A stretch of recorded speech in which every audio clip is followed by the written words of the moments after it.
What you're seeing is the end of the New World Order and the beginning of a renewed world order, an order where the great ancient civilizations of the past, in kaiju-like fashion, are rising up from the depths below and returning in all of their splendor all over the world.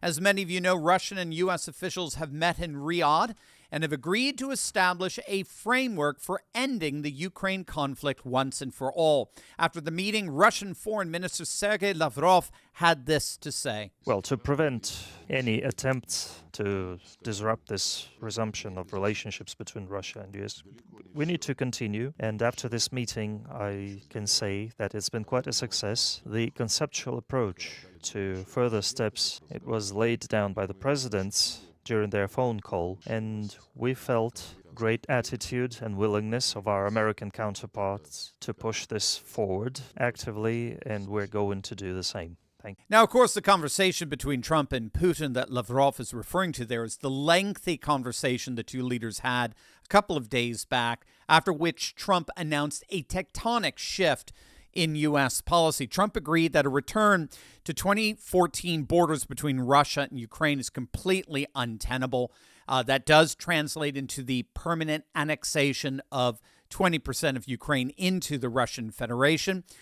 They announced as well that NATO membership for Ukraine is permanently off the table. Trump made that absolutely clear. And Trump affirmed that only European troops would be considered for peacekeeping forces in the region, if at all, no American troops whatsoever, and most importantly, that those forces would not be covered under Article 5 of the NATO Charter. Now, what was very interesting, and a big shout out to Alex Christoforou of the Duran for noticing this, what was very interesting is that one of the members of the Russian delegation was the CEO of the Russian Direct Investment Fund. This is a fellow by the name of Kirill Dmitriev. It does look like the Trump administration wants to normalize not just political relations with Russia, but economic ties as well. This, of course, would be huge in trying to lure Russia away from China as the American military focus shifts away from Europe and shifts more towards Taiwan and the Pacific. I do personally believe Russia and China's relationship has been forged, and it is solidified as a result of these last 3 years, largely because Russia also sees China's politics as stable and enduring, whereas America's, well, let's just say we're radically schizophrenic as far as the rest of the world is concerned in terms of the stability of our politics. But there's no question, given Dmitriev's participation in the Russian delegation, that Russia is most certainly open to American investment of hundreds of billions of dollars being poured back into Russia. It'd just be good for both countries in terms of the normalization of our relations. Secretary of State Marco Rubio made it clear as well that the sanctions against Russia imposed on the United States almost certainly will be lifted in the very near future. For me, what all of this ultimately signifies is that we are seeing a peace deal getting hashed out, not so much between Russia and Ukraine, but between Russia and the United States. To me, that's what this really is ultimately all about. This isn't a Russia-Ukraine peace deal. This is a Russia-U.S. peace deal. This is a peace deal that is effectively bringing an end to the clash between two mutually exclusive world orders, what's often referred to as the liberal international order or a unipolar world, and what's increasingly being referred to as a civilizationalist international order or a multipolar world. And Ukraine has been ground zero for this clash, and ironically, it was considered ground zero for such a clash stretching back a few decades. Back in 1993, the infamous George Soros self-published a paper where he outlined his vision for what he called at the time a new world order that would defeat the growing nationalist sentiments around the world while at the same time assure technocratic globalism's unending progress. And by the way, if you want to read these articles for yourself, just click on the link in the description below to get all of these articles and tweets emailed to you to amass your own private library of information. You'll love it. But what Soros basically argued there was that Western liberals could defeat a nation like Russia and its growing nationalist sentiments by combining NATO's technology together with Eastern European troops. Okay, this is what Soros was arguing for back in 1993.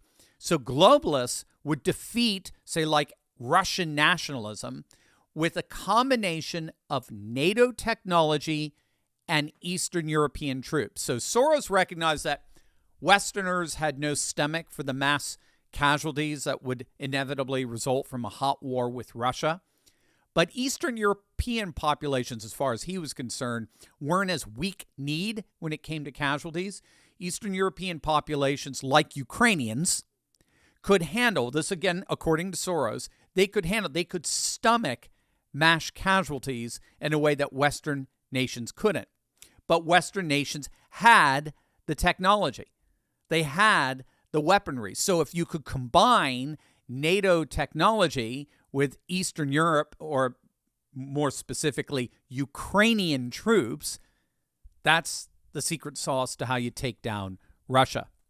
And if you take down Russia, you take down liberal globalism's number one enemy. Again, this was back in 1993 he was writing this.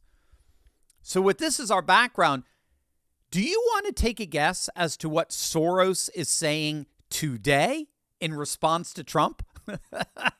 This is going to absolutely blow your mind. But first, unfortunately, after 4 years of bumbling Biden, Americans still have kitchen table problems. A lot of us are carrying really high credit card balances that charge us 20% or more each and every month. Gang, it's time to get rid of those. So homeowners, if you've been waiting to figure out how to get your finances in order, you need to call my friends at American Financing today. American Financing's salary-based mortgage consultants are helping homeowners just like you tap into their home's equity to get out of high-interest debt. Get this, American Financing is saving their average customer $800 a month just by doing this alone.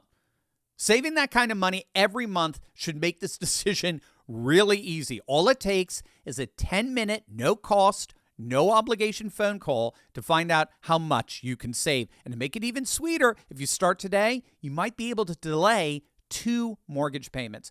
Call American Financing today, 866-889-1776. That's 866-889-1776, or click the link below and visit them at americanfinancing.net/Turley.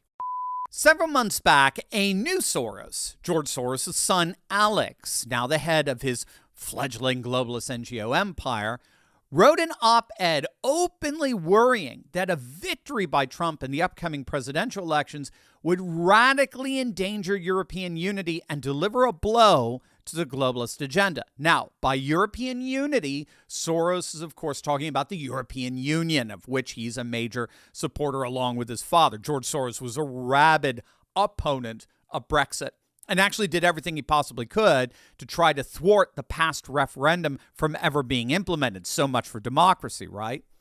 But Alex openly admitted at the time that Trump was indeed poised to win the presidency, and if and when he does, Soros believed that it would actually be worse for the EU than for the United States.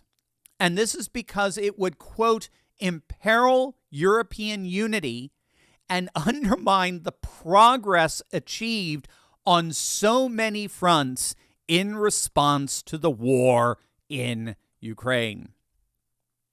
The Soroses were freaking out that Trump's diplomatic efforts, were he to win the presidency, would indeed upend the entire Ukrainian conflict at the expense of the liberal globalist order perpetuated and defended by Soros's network, now fledgling network of NGOs.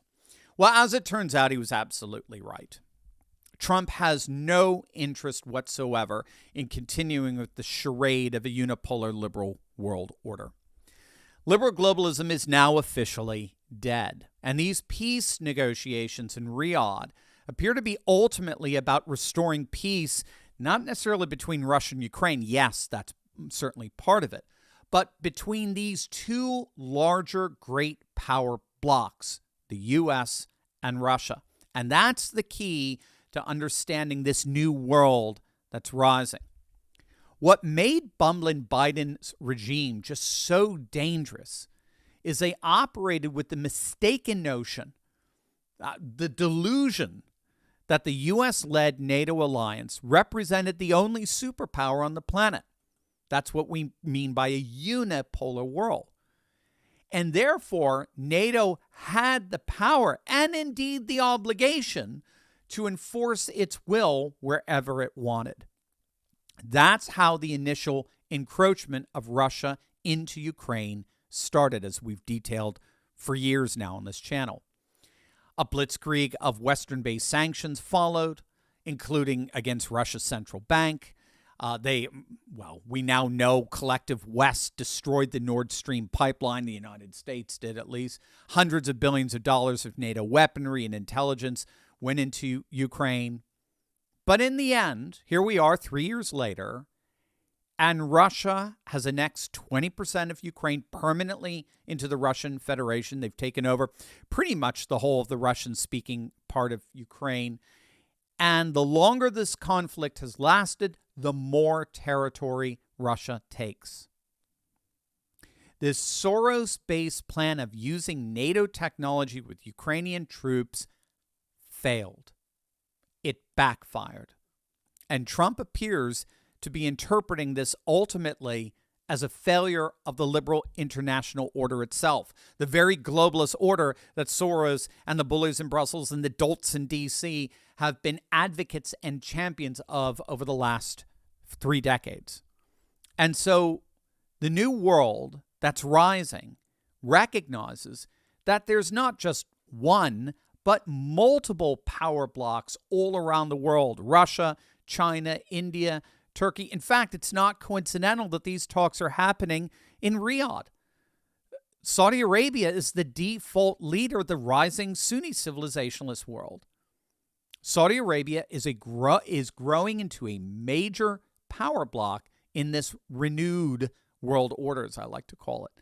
And the Trump administration seems to want a total reset in U.S.-Russian relations in recognition of the triumph of this new civilizational order.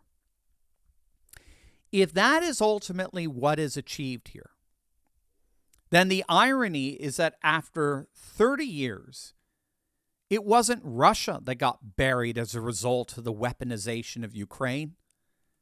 It was the liberal globalist order itself. Hey there, Dr. Steve here, and I got a question for you. What if you could go back in time and get in on the Bitcoin era when it was still just under $1? Or buy a prime real estate before the market exploded, say, in Manhattan? Or invest in a company like Tesla before the whole world caught on? Well, that's exactly where we are right now.